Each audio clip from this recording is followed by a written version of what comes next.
దేవునికి స్తోత్రం. హల్లెలూయా.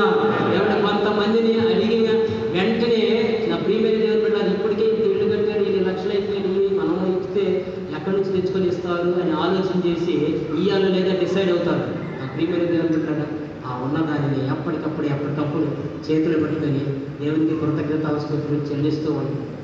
దేవుని చిత్తం చేయడం ద్వారా నా ప్రియమైన దేవుని బిడ్డ వెళ్ళి అడిగిన వెంటనే కాదు అనుకుండగా పొందవచ్చు. మొత్తం మీద ఒక ఇల్లు అనుకున్నది 2 ఇల్లు వేసింది. ఆ తర్వాత నాకు ఫోన్ చేశారండి, ఆ 2 ఇళ్ళ మీద వచ్చినటువంటి అప్పులు కూడా తీర్చేసామన్నా, అక్కడ ఆ ల్యాండ్ కొనుక్కున్నామన్నా, ఇక్కడ ఈ ఇల్లు కొన్నామన్నా అని చెప్తుంటే నా గుండెలో లబ్ధపడ్డాడు. వామ్మో ఇదేంటిరా బాబు నాయన. చూసారండి, నిజమండి. మళ్ళీ ఇప్పుడు అంటున్నాడు, ఈరోజు ఫోన్ చేస్తే ఈ సాక్ష్యం కోసం నేను ఫోన్ చేశాను అన్నా, కారు తీసుకోవాలనుకుంటున్నాం అన్న, ప్రార్థనలో పెట్టు. అంతగా దేవుడు ఆశీర్వదించాడు. ఆ కొంచెంతో ఇల్లు కట్టుకున్నారు, ఆ కొంచెంతో ఒక ల్యాండ్ కొనుక్కున్నారు, ఆ కొంచెం చేతిలో పట్టుకొని దేవుని చిత్తం చేయడం ద్వారా అది ఆశీర్వదించబడి ఇల్లు కట్టారు, ల్యాండ్ కట్టుకున్నారు, ఒక ఇల్లు కొన్నారు. దేవుడు ఇప్పుడు కారు బాగాలంటున్నారు. ఇలా ఉండదండి దేవుని ఆశీర్వాదం. దేవుని చిత్తం మనం చేసినప్పుడు నా ప్రియమైన దేవుడు మీ దగ్గర ఎంత ఉన్నదో దాని గురించి నువ్వు చింతించొద్దు, కృంగిపోవద్దు.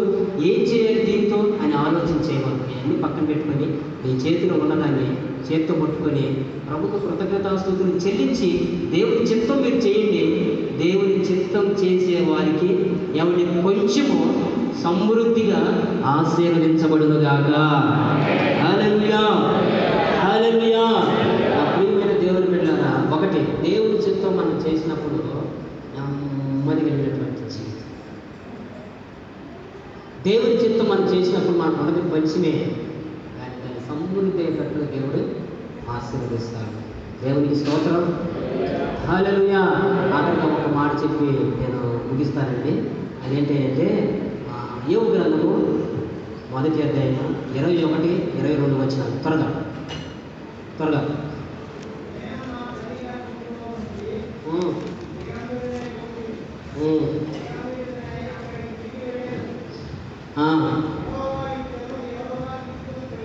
యెహోవా ఇచ్చెను, యెహోవా తీసుకొని పోయెను,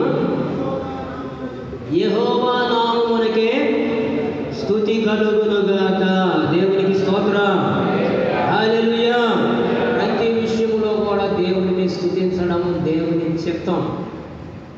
యోబు గారు ఏమంటే అన్నీ పోయాయి, ఆస్తి పోయింది, ఆరోగ్యం పోయింది, పిల్లలు పోయారు, లైఫ్ అంతా శూన్యమైపోయింది. ఏమున్నదండి? దేశమంతటిలో కూడా గొప్పవాడు. ఇప్పుడు దేశమంతటిలో కూడా ఒక వెలిగాడు. అదే దేశంలో తన జీవితం ఇప్పుడు అంతా కూడా గాఢాంధకారం అయిపోయింది, చీకటిమైపోయింది, శూన్యమైపోయింది. ప్రియమైన దేవుడు అయినప్పటికీ కూడా తన బ్రతుకు శూన్యమైపోయినప్పటికీ కూడా దేవుని చిత్తంలోంచి తొలగిపోలేదు. దేవుని చిత్తంలోంచి తొలగిపోయేటట్లుగా తన భార్య ప్రయత్నం చేస్తూ ఉన్నా, తన స్నేహితులు అంటూ ఉన్నా, ఏమండి అపవాది దేవుని చిత్తంలో నుంచి యోబును బయటికి లాగాలని ప్రయత్నం చేస్తూ ఉన్నప్పటికీ కూడా దేవుని చిత్తంలో నుంచి కదలలేదండి. ఏంటి దేవుని చిత్తం? నష్టంలో కూడా, కష్టంలో కూడా, పోగొట్టుకున్న పరిస్థితుల్లో కూడా ఏం చేస్తున్నాడండి? దేవుని నామానికి స్తుతి కలుగునుగాకని దేవుడిని స్తుతిస్తూ ఉన్నాడండి. ప్రియమైన దేవుని బిడ్డలారా, చాలామంది జీవితంలో ఏమంటే వాళ్ళ జీవితంలో నష్టం వచ్చినప్పుడు, కష్టం వచ్చినప్పుడు, బాధ వచ్చినప్పుడు దేవుని చిత్తం నుంచి తొలగిపోతూ ఉంటారండి. ఇంకేం దేవుని మందిరంలో ఇంకేం ప్రార్థన లేదు, ఇంకేం వాక్యం లేదు, ఇంకేం దేవుని స్తుతించడం లేదు, ఇంకేం దేవుని ఆరాధించడం లేదు, అదేనా ఇంక మా బ్రతుకు, ఇంక అదే ఎక్కువ అన్నట్లుగా ఏమంటే దూరం అవుతూ ఉంటారనమాట. దేవుడిని స్తుతించే అనుభవానికి ఏమైనా దూరం అయిపోతూ ఉంటారు. నోరు తెరిచి దేవుడిని స్తుతించలేరండి, నోరు తెరిచి దేవుడిని ఆరాధించలేరండి, నోరు తెరిచి ప్రభుత్వ కృతజ్ఞతాస్తుతులు చెల్లించలేరండి. ప్రభా నాకు వచ్చి ఈ వ్యాధిని బట్టి నీకు స్తోత్రమయ్యా, ప్రభా నా పిల్లలు చచ్చిపోయారయ్యా, నీకు స్తోత్రమయ్యా. నెమ్మది లేని పరిస్థితి అయిపోయింది, నా జీవితం అంతా ఇలాగ అయిపోయిందయ్యా, అయినా నేనేమి నీకు వందనాలు ప్రభు అని చెప్పేసి దేవునిని మనం స్తుతించడమే దేవుని చిత్తం. దేవునికి స్తోత్రం. చీకటిగా అయిపోయినప్పుడు జీవితం అంతా యోగు ఏం చేశాడంటే ప్రభుని స్తుతించాడండి. అంటే దేవుని చిత్తం ప్రతి విషయంలో, అనుకూలతలో ప్రతికూలతలో, లాభంలో నష్టంలో, ఏమంటే నిందలలో ఘనతలో, ప్రతి విషయంలో కూడా మనం ఏం చేయాలంటే దేవుని చిత్తం చేయాలండి. లాభం వచ్చినప్పుడు దేవుని స్తుతించి దేవుని చిత్తం కాదండి మనం చేయాల్సింది.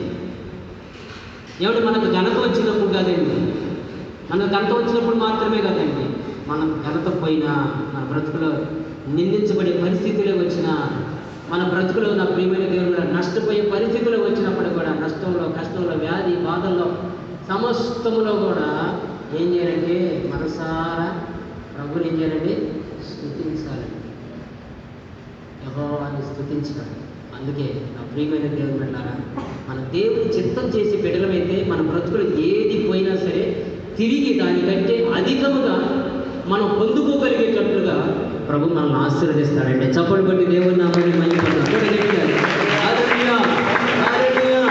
యోగికి పూర్వం కంటే కూడా అధికముగా దేవుడు ఇచ్చాడు. చదువుతారు మాట 42:10. యెహోవా యోగు మరి అధికముగా అతనిని ఆశీర్వదించెను. దేవునికి స్తోత్రం. ఎప్పుడంటే నా ప్రియమైనటువంటి దేవుని బిడ్డ చిత్తముల నుంచి తొలగిపోలేదు, దేవుని చిత్తములో నిలబడ్డాడండి. మన జీవితంలో ఎన్ని మనల్ని విడిచి వెళ్ళిపోయినా నువ్వు మాత్రం దేవుని చిత్తాన్ని విడిచి బయటకు రాకూడదు.